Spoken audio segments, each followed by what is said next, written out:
A frail Lee Remick stepped carefully onto Hollywood Boulevard in late April 1991, determined to flash her famous smile one more time for the cameras. The 55-year-old actress, once hailed as America's answer to Brigitte Bardot, was nearly unrecognizable. Jack Lemmon, her favorite co-star and longtime friend, stood supportively by her side as Remick received her star on the Hollywood Walk of Fame. Shockingly, it would be one of her final public acts. Lee Remick's life was as dramatic as any role she played, a story of early stardom and midlife reinvention. She was an unusual mix of both enticing and tormented on screen, yet elegant and resilient off it. And she was taken from us while still in her prime. This is her story. Welcome to Hollywood Mysteries.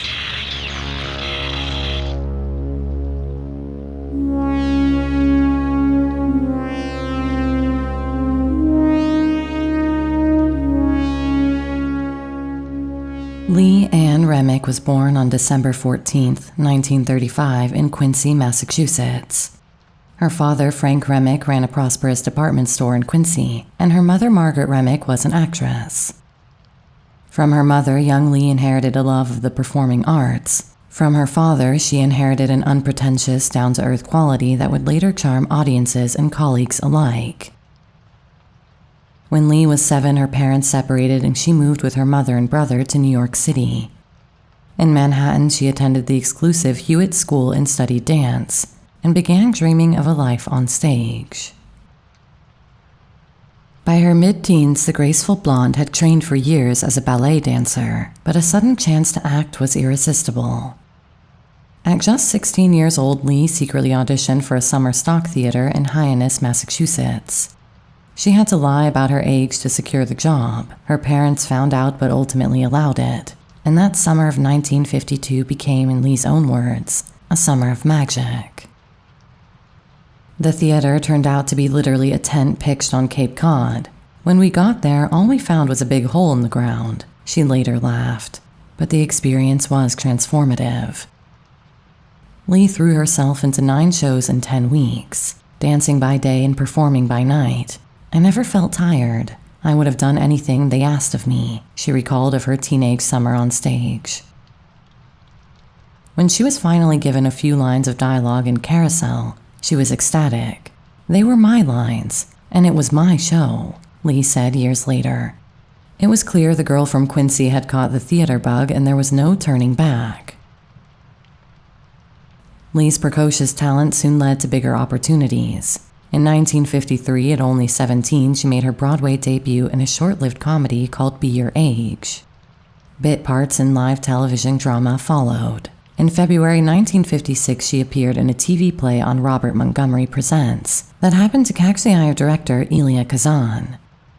Kazan was assembling the cast for a new film and was struck by the fresh-faced young actress on his television screen. He promptly offered Lee a small but memorable role in 1957's A Face in the Crowd, his masterful and biting satire about media and politics. In A Face in the Crowd, she plays Betty Lou, a vivacious teenage baton twirler who flirts her way into the confidence of a drunken drifter turned TV demagogue, played by Andy Griffith. Lee is on screen only briefly, but she made an impression. One interviewer recalling his first encounter with the film wrote that Lee was literally stunning in the role. She was a vision of youthful infatuation and eventual disillusionment as her character is seduced and discarded by Griffith's charismatic villain. Decades later, that black and white performance still crackles with life. As one review put it, the way she shines brings color to black and white photography. I'd like to take a moment to remind you that as of the release of this video, we are only a couple of days away from the launch of the new mini podcast series over on Patreon. Every week, I'll be uploading a shorter audio-only episode for you to enjoy once you are subscribed to the Hollywood Histories tier, and our members here on YouTube will get exactly the same content. I'll be covering a wide variety of Hollywood-related stories, from silent movie scandals to the lives of lesser-known actors, to disastrous productions and much more. Higher tiers get early access to videos and other perks, including the right to request a main series episode on your favorite star. So if you'd like to help Hollywood Mysteries thrive, please take a look at what's on offer over on Patreon. I'll put a link on screen now. And I'd like to say welcome to all the new supporters both here on YouTube and on Patreon. And of course, a huge thanks to those who have been pitching in for a while now. Thanks again. And now let's get back to Lee Remick's rising career. If a face in the crowd introduced Lee to film audiences, her next projects confirmed she was a talent to watch.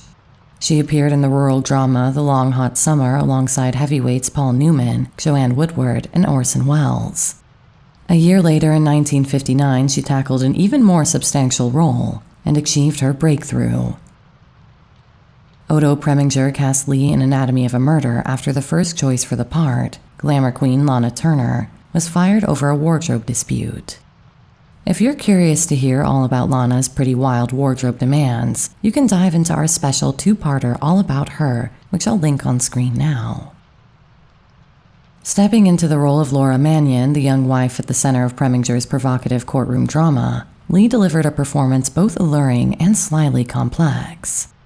Laura is an army wife who claims she was raped, and this spurs her hot-headed husband to commit murder, but her own credibility comes into question on the stand. Lee played Laura as a flirtatious enigma, a woman whose natural sex appeal both charms and muddies the truth. In one iconic scene, Laura lounges on a sofa in tight capri pants and dark sunglasses, purring answers to a skeptical Jimmy Stewart as the defense attorney, while the whole courtroom wonders if this ambiguous femme fatale is hiding something. The role could have been a straightforward temptress, but Lee gave Laura glints of vulnerability beneath a provocative polish. As the New York Times later noted, Remick had a gift for portraying women who were by turns enticing and tormented, a dual quality that would define many of her best roles. Anatomy of a Murder was a critical and commercial hit, and it put Lee Remick on Hollywood's map. Still in her early 20s, she suddenly found herself in demand. Time magazine dubbed her America's answer to Brigitte Bardot, marveling that this wholesome-looking New England girl could smolder on screen with such sensuality. Yet Lee was determined not to be pigeonholed as just another pretty face. Her next major project proved her dramatic mettle beyond any doubt. In 1962, she reunited with director Blake Edwards, who had cast her in a stylish crime thriller Experiment in Terror 1962 a few months earlier, for a very different kind of film. The movie was Days of Wine and Roses, and it would showcase Lee in a harrowing, career-defining role. When Days of Wine and Roses premiered in 1962, audiences were shocked by its unflinching portrayal of alcoholism's destructive grip. In the film, Jack Lemmon and Lee played a young couple, Joe and Kristen Clay, who slide together into the abyss of addiction. Lemmon, until then best known for comedies, gives one of his finest performances as a public relations man turned hopeless drunk, and I go into more detail about how this film managed to twist deeply into Lemmon's own life in my video on him, which I'll link on screen now. Lee threw herself into the role with raw intensity, shedding the glamorous trappings of her earlier parts. On screen, Kristen transforms from a clear-eyed Yankee girl with optimistic charm into a hollow-eyed Rex rattling through a locked sanatorium, and Lee made every beat of that tragic journey feel devastatingly real. In one scene, the hungover Kristen stares at herself in the mirror and quips bitterly, "This is the way I look when I'm sober. It's enough to make a person drink." That dark line, delivered with a trembling smile, encapsulated the film's mix of humor and horror, and it became one of Remick's signature moments. Days of Wine and Roses was not an easy sell in early 1960s Hollywood. It tackled alcoholism with an honesty more commonly seen in live television dramas of the 1950s. Indeed, the film was based on a 1958 TV play. Edwards' film initially struggled at the box office, but critics were deeply impressed and word of mouth grew. Remick and Lemmon both earned Academy Award nominations for their performances, and this elevated her status as a serious dramatic actress. In an era when starlets were often typecast in predictable roles, Lee had shown extraordinary range, from sexy coquette to shattered alcoholic, all by her mid-20s. Hollywood stardom was hers, complete with magazine covers and talk show appearances celebrating the fresh-faced blonde. Yet, even as Lee's professional life soared, her personal life was entering a more complicated phase. The early 1960s were a whirlwind. Major film roles came back to back, and Lee welcomed 2 children with her husband, television producer Bill Colleran, whom she had married in 1957. She gave birth to a daughter, Kate, in 1959, the same year Anatomy of a Murder was released, and a son, Matt, in 1961. She was juggling motherhood with the demands of her burgeoning career. By her own account, Lee took it all in stride. Friends marveled at her poise and normalcy. Life magazine even ran a spread of Lee baking in her suburban kitchen, in which she explained that off-screen she was a devoted young mom as well as a movie star. Still, the pressures were undeniable. By the mid-1960s, cracks had begun to appear in Lee's seemingly picture-perfect life. The very qualities that made her America's sweetheart on screen, her beauty, her intensity, would draw her into new kinds of roles and unexpected off-screen entanglements. After the triumph of Days of Wine and Roses, Lee could ostensibly write her own ticket in Hollywood. She used that clout to branch out in surprising directions. Rather than staying in Los Angeles year-round, she returned to her stage roots in New York and even tried her hand at musical theater. A risky move for a rising film actress. In 1964, Lee headlined the original Broadway cast of Anyone Can Whistle, an experimental Stephen Sondheim musical. She played a radiant young nurse opposite co-star Angela Lansbury in that satire of politics and pseudo-miracles. The show was a notorious flop, closing after just 9 performances, but Lee earned glowing notices for her lovely singing voice and charm, and she enjoyed the camaraderie of live theater. A few years later, in 1966, she tackled a very different stage role, the lead in Wait Until Dark, a taut thriller about a blind woman menaced by criminals. Lee's performance was widely praised as terrifically suspenseful and sympathetic. It earned her a Tony Award nomination for Best Actress in a Play. Night after night, she held Broadway audiences rapt, proving she was not just a creature of the camera. Meanwhile, on screen, she continued to mix genres. Lee lightened up from the heavy drama of Wine and Roses by doing comedies and adventure films. She played a chic young stockbroker wooed by James Garner in the Manhattan romantic comedy The Wheeler Dealers in 1963. She saddled up as a spirited temperance crusader in The Hallelujah Trail a couple of years later, which was a sprawling Western spoof about liquor and cavalry in the Wild West. And in 1968's No Way to Treat a Lady, a darkly comic thriller, she had a ball playing a hip 60s career girl who gets caught up in a serial killer investigation. That film allowed Lee to wink at her own sexy image. "I swinged and swanged until I swung," she purrs. By the late 60s, Lee was expert at balancing her natural ladylike poise with a playful sex appeal on screen. Behind the scenes, however, life was not so playful. Lee's marriage to Bill Colleran was deteriorating under the strain of long separations and perhaps the old story of a spouse feeling eclipsed by a partner's success. In 1968, the couple quietly divorced after 11 years of marriage. Lee was just 32, a single mother of 2 at the height of her fame.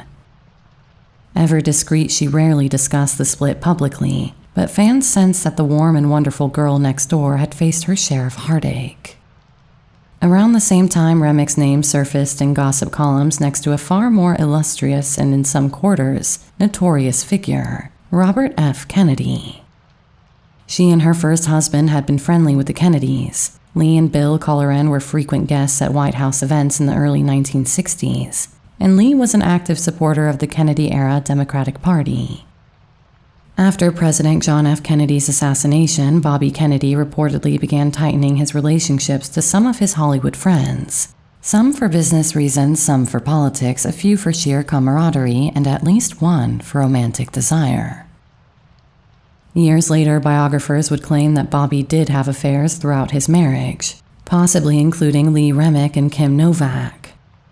The idea that Lee might have been an RFK paramour has never been confirmed, and Ethel Kennedy, Bobby's widow, dismissed such rumors as meaningless in the face of her husband's devotion to family. For her part, Lee never publicly addressed the speculation. Those who knew her doubt she would have ever betrayed her friend Ethel. Still, the tantalizing whiff of a Kennedy connection added a hint of scandal to Lee's otherwise clean reputation.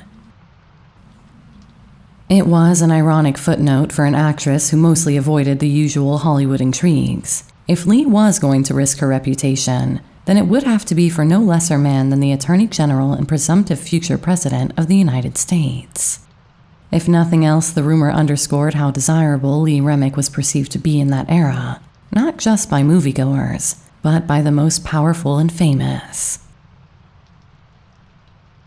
In the wake of her divorce, Lee made a fresh start. In 1970, she married British producer William Kip Gowans, whom she had met while filming in England. She then surprised many by relocating overseas. The girl who grew up in New York and became a face of American cinema packed her bags and moved to London with her new husband. There, Lee embraced a more low-key life out of the Hollywood glare. The Gowans settled in a Georgian townhouse in Chelsea, where Lee learned to make a proper English roast and enjoyed strolling the Thames with their Labrador retriever. Britain also offered artistic opportunities. She took roles in a few British films such as A Severed Head in 1971, a dark comedy based on an Iris Murdoch novel, and starred in stage productions on the West End. She would continue acting steadily. It was a reinvention that set the tone for the next phase of her life. If the late 60s had brought personal upheaval, the 1970s proved artistically rewarding for Lee Remick. Freed from Hollywood typecasting, she took on a broad array of characters in this decade, and often found great success.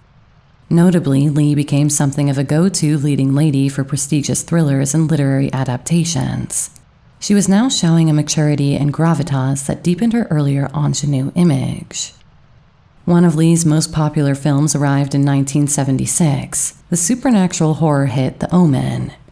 Playing Catherine Thorne, the elegant American wife of a British diplomat played by Gregory Peck, who come to fear their young son may literally be the devil's spawn, Lee brought believable maternal warmth and then mounting terror to what could have been a far-fetched story. The Omen's lurid premise and shocking set pieces, babysitters hanging themselves, wild baboons attacking a car, made audiences jump. But it was Remick's and Peck's earnest performances that grounded the film emotionally and turned it into a horror phenomenon. Peck held his co-star in the highest esteem. He would later describe Lee as having a femininity and mysterious inner strength that, in his words, graces every one of her roles and simply brings out the best in a man. In The Omen, that depth elevated what might have been B-movie schlock into something chillingly memorable. The film became a box office smash, introducing Lee to a whole new generation of viewers and proving she could carry a big-budget picture. Yet Lee's 1970s work was far from all commercial horror. She continued to gravitate toward refined literary material as well. In 1973, she co-starred with Katharine Hepburn and Paul Scofield in A Delicate Balance, Tony Richardson's film adaptation of the Edward Albee play. In 1979's The Europeans, an exquisite period piece based on a Henry James novella, Lee played an elegant 19th century Bostonian opposite Robin Ellis. The Merchant Ivory production allowed her to revel in Victorian costumes and subtle social satire. Both projects earned respectful reviews even if they were limited release art house fare. And Lee still sprinkled in the occasional Hollywood popcorn movie. She sparred with Charles Bronson in the Cold War espionage thriller Telephone, and maxed wits with Richard Burton in the occult suspense film The Medusa Touch. These films may not have been Oscar material, but they showed Lee's incredible versatility. Whether wearing a hoop skirt in Jamesian drama or fleeing a telekinetic maniac, she approached each role with conviction and class. During this period, Lee also found one of her greatest roles not on the big screen, but on television. TV was a medium that was rapidly gaining prestige in the 1970s through the emergence of high-quality miniseries. In 1974, she starred in Jenny, Lady Randolph Churchill, a lavish British-American television miniseries about Winston Churchill's glamorous American mother, Jenny Jerome. Over the series' 7 episodes, she ages from a vivacious young debutante catching Lord Randolph Churchill's eye to an older, wiser Grand Dame advising her son Winston. Remick's work in Jenny won rapturous praise on both sides of the Atlantic. British critics called her portrayal uncannily convincing, and in the US she took home a Golden Globe Award for Best Actress in a Television Drama, as well as Britain's BAFTA TV Award for Best Actress. It was one of the earliest transatlantic miniseries blockbusters, and Lee was its heart. The success of Jenny heralded a new chapter in Remick's career, one that would see her become a queen of the miniseries format. Indeed, by the late 1970s, Lee Remick was splitting her time between feature films and high-profile television projects. On TV, she had the opportunity to play roles as complex as any in cinema, if not more so. In QB7, an ABC miniseries based on Leon Uris's novel, she had a brief but effective turn as a Holocaust survivor's wife, and she brought her star power to the ensemble cast. And in the acclaimed TV movie The Blue Knight opposite William Holden, Lee won another Golden Globe for her performance as a tough yet tender-hearted prostitute in love with a veteran cop. She demonstrated that the small screen could tackle gritty contemporary stories just as powerfully as film. What exactly motivated this increasing shift to television? In interviews, Lee hinted that the kinds of movie scripts coming her way weren't always worthy of her talent, whereas television, especially the limited series and TV movies of that era, offered richer characters for women of a certain age. With a characteristically dry wit, she once said, "I make movies for grown-ups. When Hollywood starts making them again, I'll start acting in them again." True to her word, Remick sought out work that interested her, regardless of medium. By the end of the decade, she had won multiple Golden Globe Awards and earned several Emmy nominations for her television performances. As she entered her 40s, Lee Remick continued to shine, though largely outside the Hollywood glare. In fact, she made only a few theatrical films in the 1980s, notably the Australian drama Emma's War in 1986, choosing instead to focus on television projects and her family life in England. "I don't have to prove anything," she told an interviewer around this time. "I've been famous. Now I want to be interesting." Throughout the 80s, she headlined a string of well-received TV dramas, cementing her reputation as one of the medium's most respected leading ladies. In The Women's Room, based on Marilyn French's feminist novel, Lee played a woman whose journey from 1950s housewife to 1970s liberated divorcee mirrored the tides of change in American women's lives. The CBS movie was ahead of its time, exploring the restlessness and solidarities of suburban women, and Remick's sympathetic performance as Myra earned her an Emmy nomination. That same year, she gave a tour de force turn as the fragile, tragic actress Margaret Sullivan in Haywire, a television miniseries based on the memoir by Sullivan's daughter. Lee eerily captured Sullivan's ethereal charm and descent into mental illness, and was again Emmy nominated. Critics noted that Lee herself, once compared to glamorous stars of old, seemed to pour her soul into portraying the darker side of Hollywood's golden age. Remick's personal favorite from this era, however, might have been The Letter, a lush remake of the classic Somerset Maugham tale of passion and betrayal in colonial Malaya.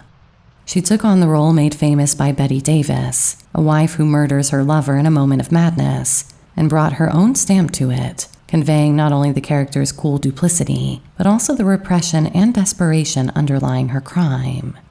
The TV movie garnered Lee yet another Golden Globe nomination. Around this time, she joked to a friend, "Television has been very good to me. I can play alcoholics, adulteresses, killers, all the juicy parts the films don't write for women anymore."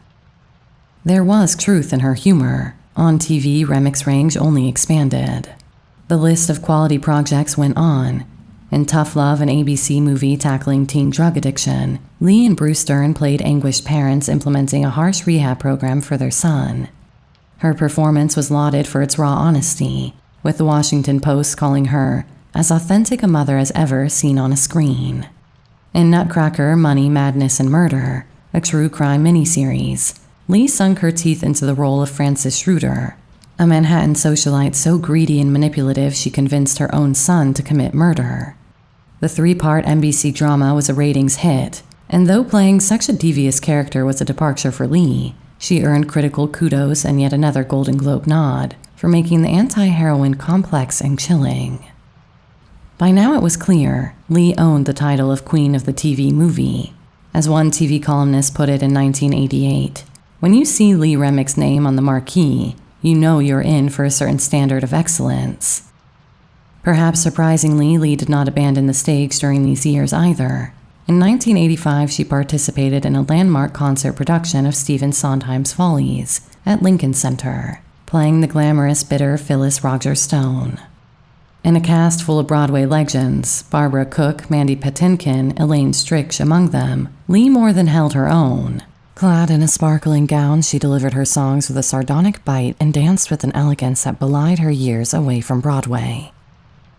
It was a triumphant return to live performing. Here was a woman at the peak of her powers. She had mastered Hollywood glamour, horror, British and American TV. She made art house films, serious drama, and blockbusters. And she had shown she could tough it out on the boards of Broadway with a performance that was excellent.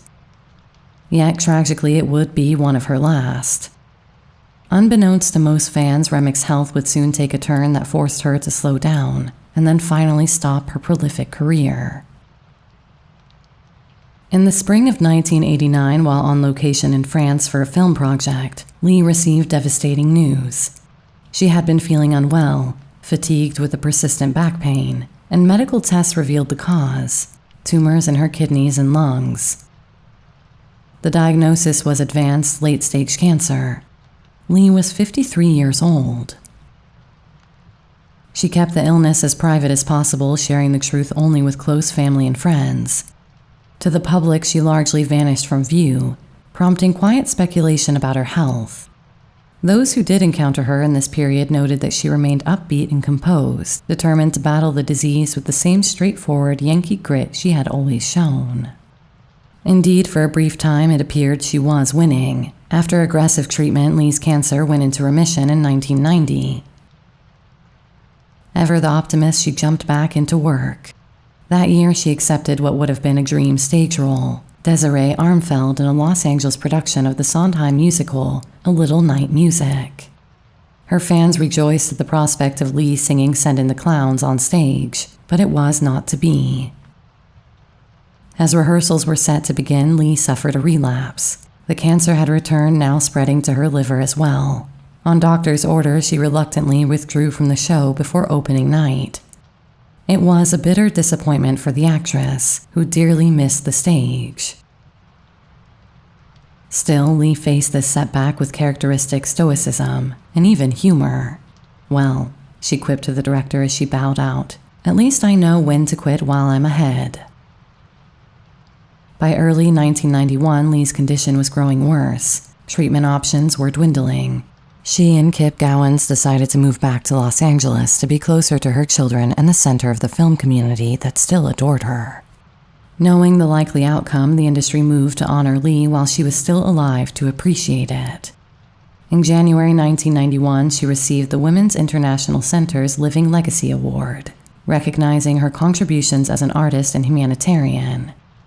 Too weak to travel, she accepted via heartfelt video message, thanking all the wonderful people she had worked with over the years.